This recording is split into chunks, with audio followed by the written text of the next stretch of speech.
Doctor साहब, दो चुनाव इस अंतराल के अंदर हुए हैं, दोनों के अंदर बहुत ही अलग अलग मत हमने जो देखा है बहुत ही अलग हुआ है। 2019 का चुनाव जो नॉर्मल चुनाव हुआ था और आज जो उपचुनाव हो रहा है, उन दोनों के अंदर 2019 के चुनाव में आप इतने उत्तेजित नहीं थे चुनाव के लिए, लेकिन 2019 के उपचुनाव में आप अधिक उत्तेजित थे। क्या आप 2019 के चुनाव के अंदर इसलिए उत्तेजित नहीं थे? क्या जेजेपी पार्टी इतना बड़ा स्कोर कर पाएगी? 2019 में उत्तेजित नहीं था जी। मैं तो सारा चुनाव ही मैंने लड़ा था। हर गांव में, शायद आप बच्चे थे, आपने ध्यान नहीं किया होगा। मैं कवर कर रहा था। हर गांव में वोट मांगने वाला ही मैं था, दूसरा तो कोई था ही नहीं।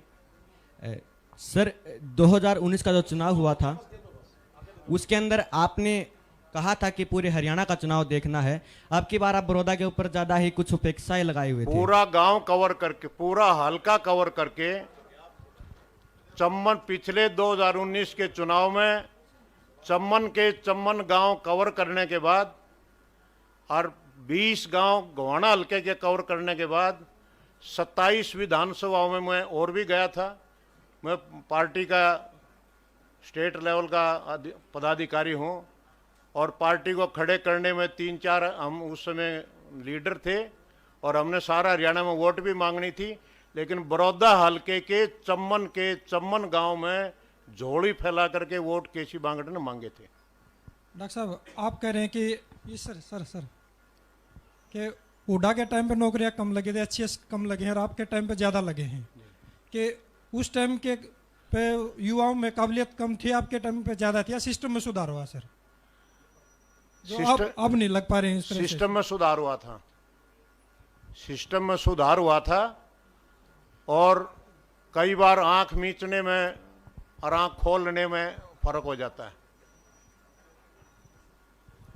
हुड्डा जी कहते हैं ना, एक आंख मेरी रोहतक है, एक आंख मेरी सोनीपत है।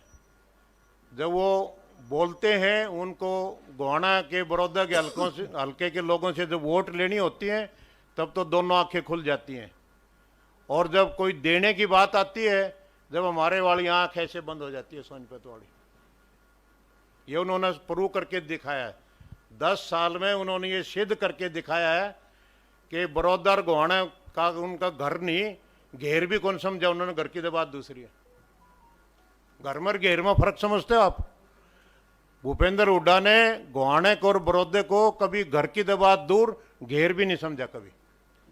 डॉक्टर साहब, पंजाब की कैप्टन अमरिंदर सरकार ने कृषि बिल पेश किया है अभी कुछ देर पहले ही। है जी, कहाँ से बोल रहे हैं? सुने।